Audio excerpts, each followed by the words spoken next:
Good morning, dumpsterinos, frugalistas, solid gold dancers, and more. Hey, it's very early in the morning, very early. I'm on my way to my mother's today. We call her Graham Cracker. You can work that one out for yourselves. Yes, we're gonna go see Grammy. And and by we, I mean you and me, because I'm alone. I'm solo on this trip.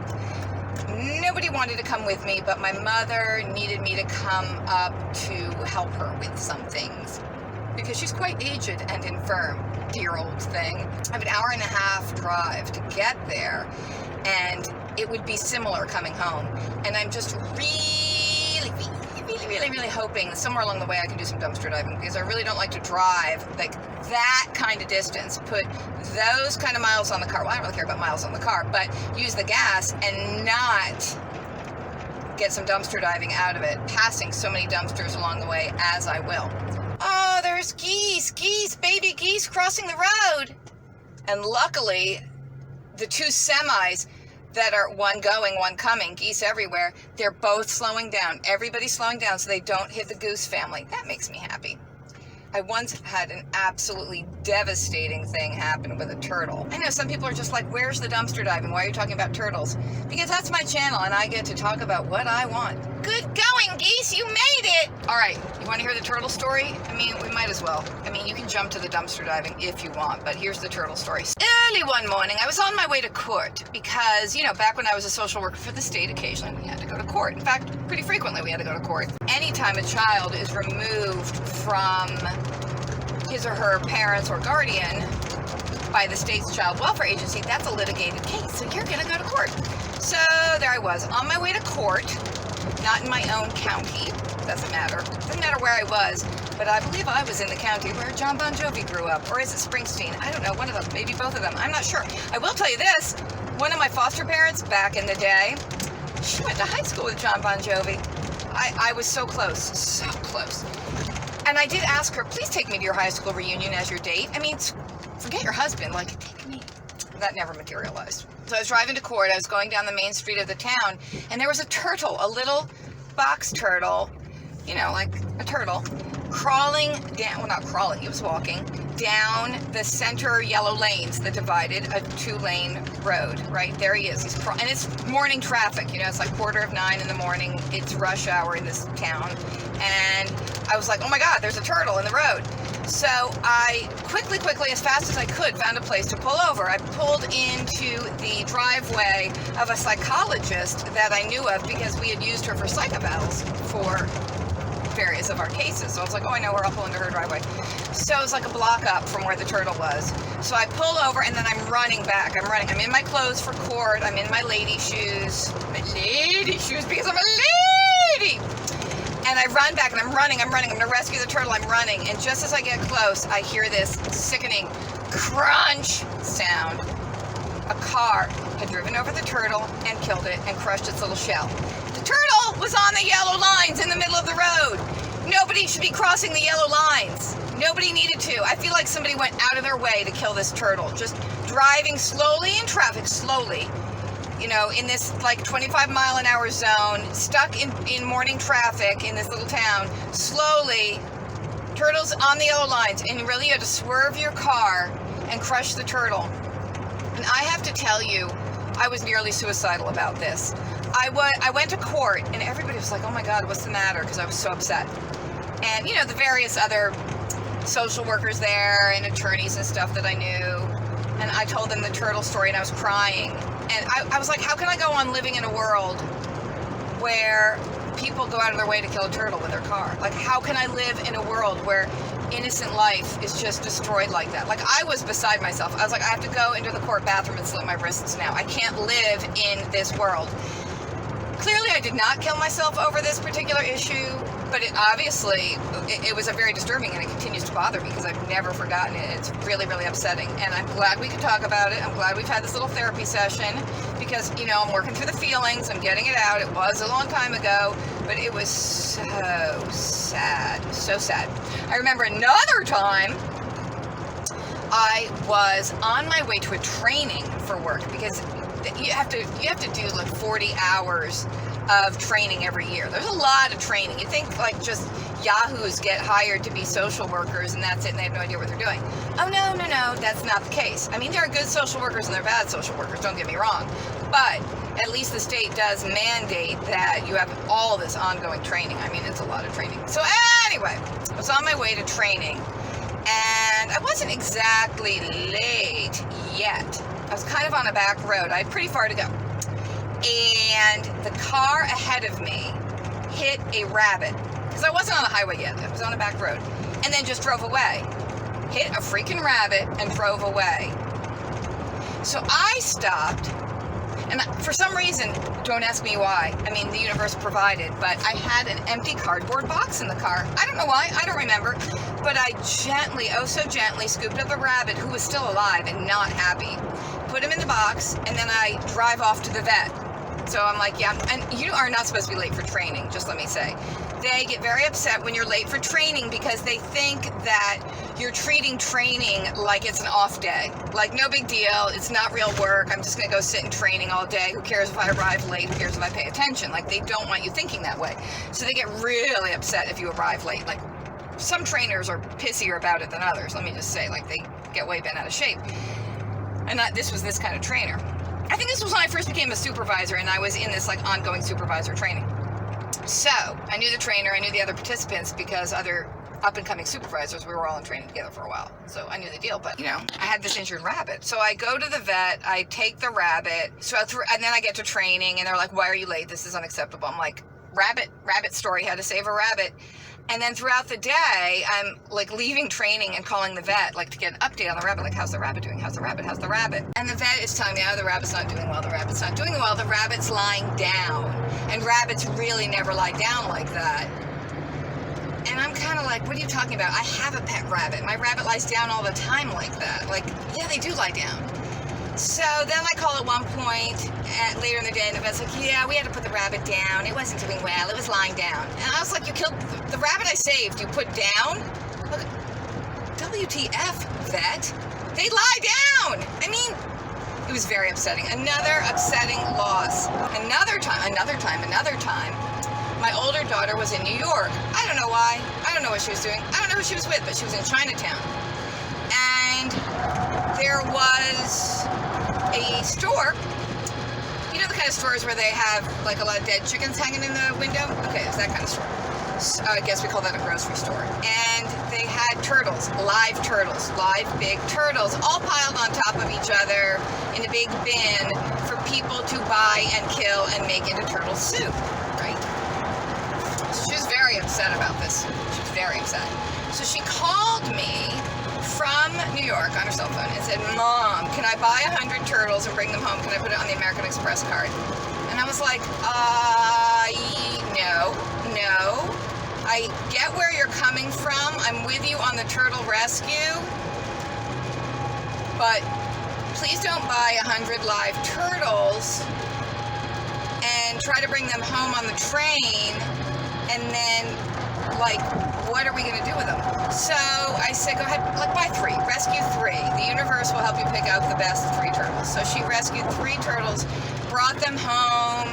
We took care of them. We had a kiddie pool in the backyard for them. We put some rocks in it for them to climb up on. There was water for them to swim around, and they were pretty happy. But it didn't take very long for all 3 to die, I have to say. It was pretty sad, and I think it was because they're not treated like pets in a grocery store. They're not well cared for. They're piled on top of each other. Their shells get crushed. They're not happy. I mean, at least they died peacefully at home in our yard. They weren't like slaughtered and cooked into soup. I mean, I guess some people would say, well, at least if they were soup, they would have gotten eaten. I mean, they would have been useful that way. I don't see it that way. I just see them as creatures that really shouldn't be killed for soup, in my personal opinion, or for any reason. You know, like just because you feel like driving over one in the middle of the road. Basically, what I'm saying is our efforts at saving animals aren't really all that successful, are they? Though we have saved a lot of stray cats and kittens. Okay, so at least we've done that. So this is sort of a sad story. Anyway, the next thing you see should be dumpster diving. So thank you for making it this far. This was depressing. I was hoping that one of these stories would end well, but as I'm telling them, no, none of them are ending well. Very cruel world. Very sad. Now I'm sad. Now I want to find an animal to save.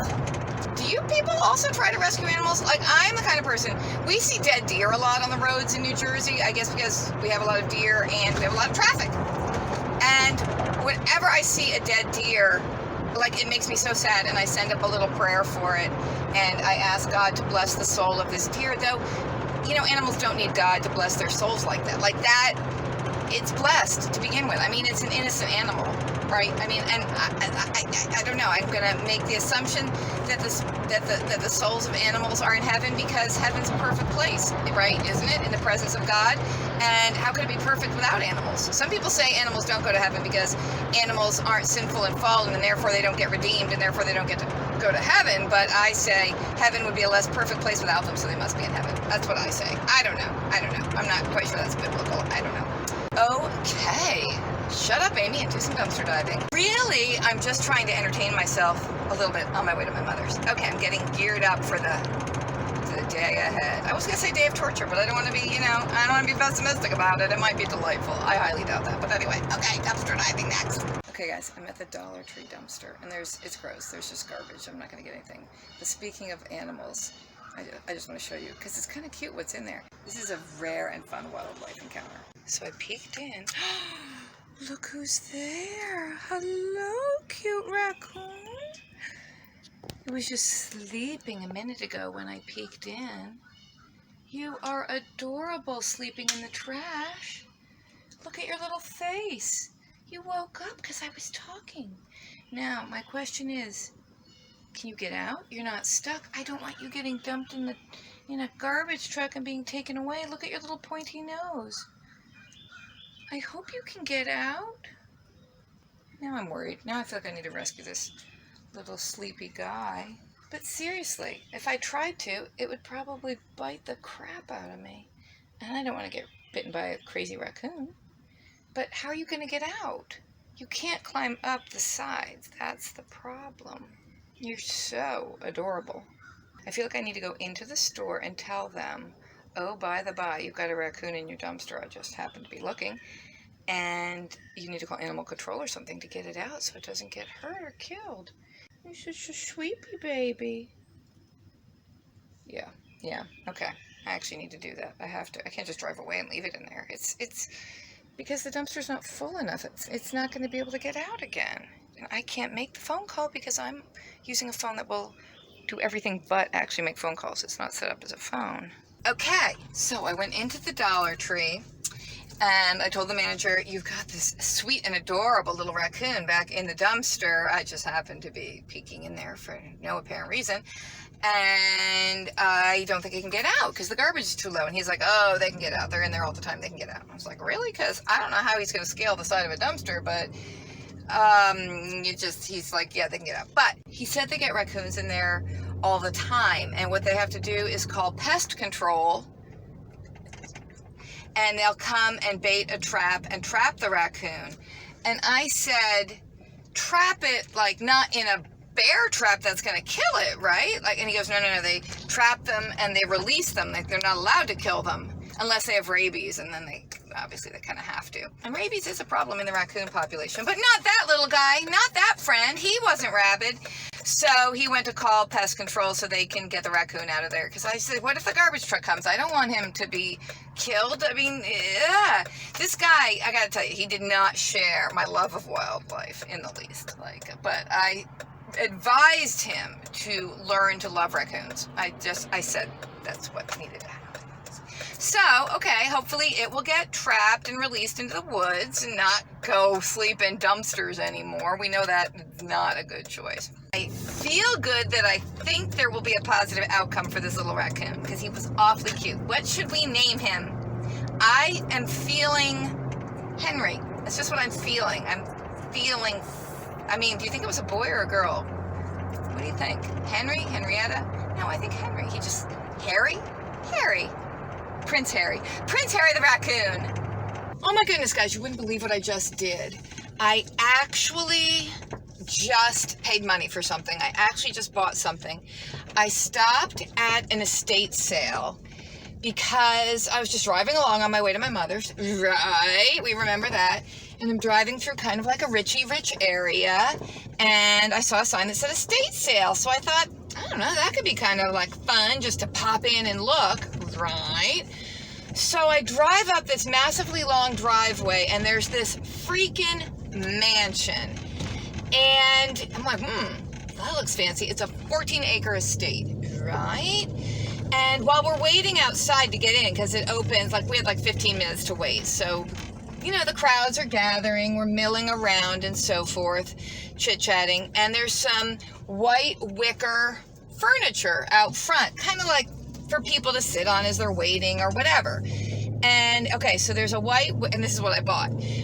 Because I wanted some lawn furniture, and I mean, it's funny because Frugal Daddy and I were just talking about it the other day, because I was looking at our lawn furniture and just how crappy our yard looks with all the mismatched crap, and just it looks like crap. And I said it would really be nice if out by the, you know, kids pool area in the backyard, if it looked nice, if it looked like a comfortable, inviting outdoor oasis, not like a giant piece of shit yard, you know. And I mean, you've all seen my yard in the background. It's a big yard, but it looks like crap because there's crap. There's just crap. There's crap everywhere, right? So I was saying it'd be really nice if we could go to a yard sale and like get some decent furniture. All right, so I'm passing by and I see the sign for the estate sale. Pull in. I'm not really thinking like I have no cash with me, so I'm like, I'm not like I buy anything, but it'd just be cool to look. I have no idea what I'm getting myself into. So we got the white wicker furniture, so I bought it, and they took credit cards, which is cool because, you know, and don't use credit cards unless you can pay it off immediately, because that's bad. That's not frugal. So yes, I can pay it off immediately. So we have a big, I'll show you later. I'll show you because we have to come back tomorrow to pick it up. I can't pick it up in all this car by myself. We have a big white wicker sofa, 3-seater, a chair, a beautiful like chaise lounge, and then a bunch of white wicker tables with glass tops. And it's in pretty good shape. I mean, it's used, obviously. There's one throw pillow that looked torn. I can fix that. I mean, it was torn on like a corner, like the seam had come undone. I can fix that. There are a few places here and there where the wicker is a little worn, you know, and we just touch it up with a little white spray paint, but it's very sturdy. You know how wicker can get wiggly after a while. This is like really sturdy. So I looked at it, and this is the second day of the estate sale. So I'm thinking, if it's for sale, it's probably sold by now. I mean, this is the second day. So I go in, I asked the guy right away, you know, is that white wicker furniture for sale? And he said, oh, yes, it is. And I was like, And we talked about price, and they were asking a lot less than I thought it was going to be. I'm hoping I got a good deal. It seems like really good quality. I think it'll be really nice. It'll like class up the yard a bit. When we come back to pick it up tomorrow, I'm going to bring the phone, the camera, which I'm talking to you now, and I didn't bring it in with me because, you know, it's like, I don't need it. I just left it in the car, which was stupid, because I want to show you this house, this freaking mansion. I mean, I've known some rich people in my day. I'm not usually like impressed by money or anything, but I was like kind of blown away because it was just beautiful. I mean, gorgeous pieces of furniture, gorgeous antiques, beautiful house, huge. Like I said, 14-acre property. Not my style of furniture, the kind of style like I grew up around, like my parents' friends. Like my parents had these friends whose, I don't even want to talk about who they are, but they're really, really rich. They had this kind of home, like a mansion with this kind of stuff. Very formal, you know, not the mid-century modern thing that Frugal Daddy and I are going for these days. But I could still appreciate the beauty of it. And this is not like your typical yard sale where things are going for a couple of dollars, you know. No, I mean, a lot of money. Like there's this one little horse statue that I thought was really cute, and it was like, oh, $8.50 for the little horse. Okay, I'm not getting that. But what's cool, guys, is who owned the house. It's because of a death. You know, it's not an estate sale like we're moving, we're downsizing. It's a death. This to me is what a real estate sale should be, because this is a freaking estate. Sometimes you go to estate sales and it's just somebody's house. Grandma died. Kids are just selling off her stuff, but it's not like an estate. It's just a person's stuff. This is like an estate. The person who lived there, who died, produced TV shows, apparently. Produced Jeopardy produced Wheel of Fortune, King Productions, I believe. And when they said that, it kind of like, because I was talking to the, you know, checkout people when I was paying, and I said, like, who lived here? Like, what's the deal? And I kind of remember, because my mom is like a big Wheel of Fortune fan, and I remember her telling me that the King Productions person lived out in this area, I guess produced Oprah Winfrey. So, yeah, I guess they would have a butt ton of money and have this beautiful freaking mansion. I mean, just waiting outside looking at the grounds out front, I'm thinking, this is a full-time job for how many people just to maintain the grounds? Because it's not like 14 acres of overgrown woodland. It's like sculpted and pretty. So I'll show you tomorrow, and I'll show you the furniture. It has green and white striped cushions, some green throw pillows. I think it's nice. I mean, personally, I'd rather go with blue and white. I like a nice navy blue, but it's green. It's still nice. So, a little late for my mother's now, but I have a good story to tell her. I know, you guys are like, what is up with this video? I don't know! Okay, last chance of the day, guys. My last stop, Aldi. And there, I can see the dumpster. There is some garbage in it, so hopefully something good. Hopefully not a rapid raccoon. Here we go, guys. Looks like there's a fan. I hope it works. If it doesn't, I bet Frugal Daddy can fix it. Why is there a cord here? Oh. I guess you'd probably need this part, wouldn't you? When I started off this morning, it was about 70 degrees out, and it's about 95 now, so I'm feeling like a fan is a great idea. Oh, look at those bananas. Oh, yeah. A fan and bananas. That makes me happy. Nothing wrong with these babies for smoothies or banana bread. Apples.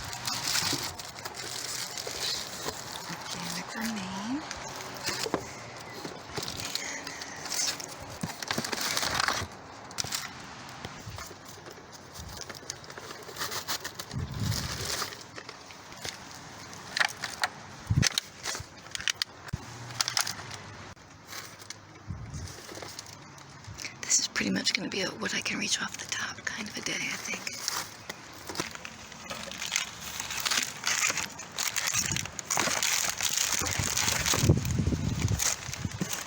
Cinnamon rolls are open. Ooh, look at that.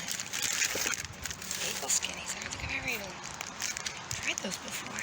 What is this? Oh my god, look at this, look at this.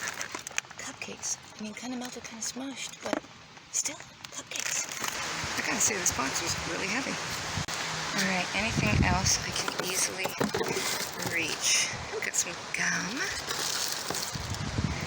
You know, people sometimes ask about like bathroom trash and dirty diapers and stuff, and it's funny, but I never ever see bathroom trash. I mean, they've got to throw it out at some point, right? But look at those peppers. Those look pretty good. More apples, but I never see bathroom trash.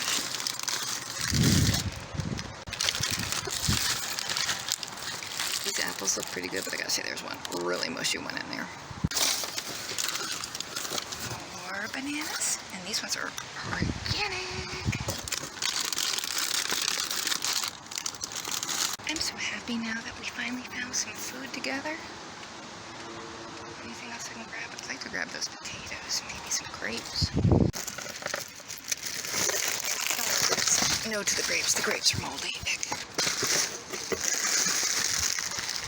Bag of mixed salad. Oh my gosh. There's another fan. There's another fan. Holy cow. That's pretty cool. Anything else? Anything else? Ooh, a bag of onions. Let me snag that. And then we can be on our way. I was just about to say, try not to drop your phone in, Frugal Mommy. And then I dropped it in. But luckily, it landed in a box. Not very far down. Okay.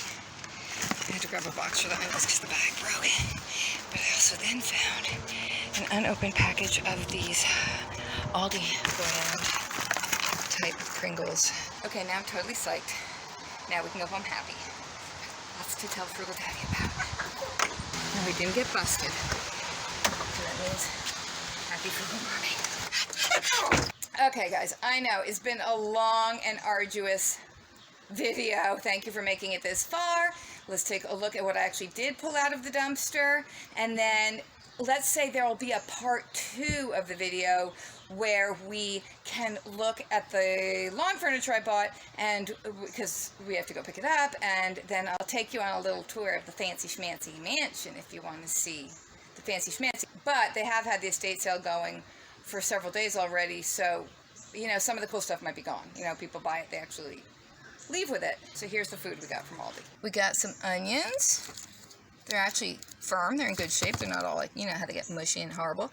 3 packages of strawberries. Tons and tons of bananas, perfect for smoothies, and banana bread. These really big apples, like fist-sized apples, that look a little bit bruised, a little beaten up, so they'd probably be okay for applesauce. 3 pretty sizable trays of these vanilla and chocolate mini cupcakes. Very patriotic. It looks like they flipped upside down, or it's just the frosting melted on some of them. For some, they look totally fine. But I would basically just scrape the frosting off. Who needs all that frosting? 3 packages organic romaine hearts, Italian salad. We got our Pringles type chips, our gum, ripped box, but gum okay. A bag of potatoes that look pretty good. 3 packages of these bagel skinnies. That's pretty cool, because who doesn't love a bagel? But you know, some of those huge bagels, oh my goodness, so dense, so many calories. So we have 1 package that has the everything flavor, and then 2 that appear to be the plain. So those would be really nice for just a smaller toasted bagel for breakfast type situation, or of course maybe as a sandwich. And these apples, these were in the bag that I said there's a real mushy one in there, and there was a mushy one, but I washed all these off, polished them. They're good to go. They're firm, they're in great shape. So fantastic. We've got our 2 pedestal fans. I don't know yet if they work. I'm sure Frugal Daddy can figure that out for us, and we'll report back to you on that. So thanks for watching, everybody. Like I said, keep an eye out for part 2 so you can see the lawn furniture and the Wheel of Fortune house. And hopefully I can report back to you on whether the fans work, if I remember to do that. I hope you guys enjoyed the video, and I really appreciate you watching, and we'll see you again soon. And until we have time together again, please stay safe, stay healthy, stay happy, wash your hands, wear your mask, stay in the dumpsters, stay out of jail, stay frugal, and stay your beautiful, lovely, worthy, wonderful selves. Life needs you. Okay? Love you. Bye.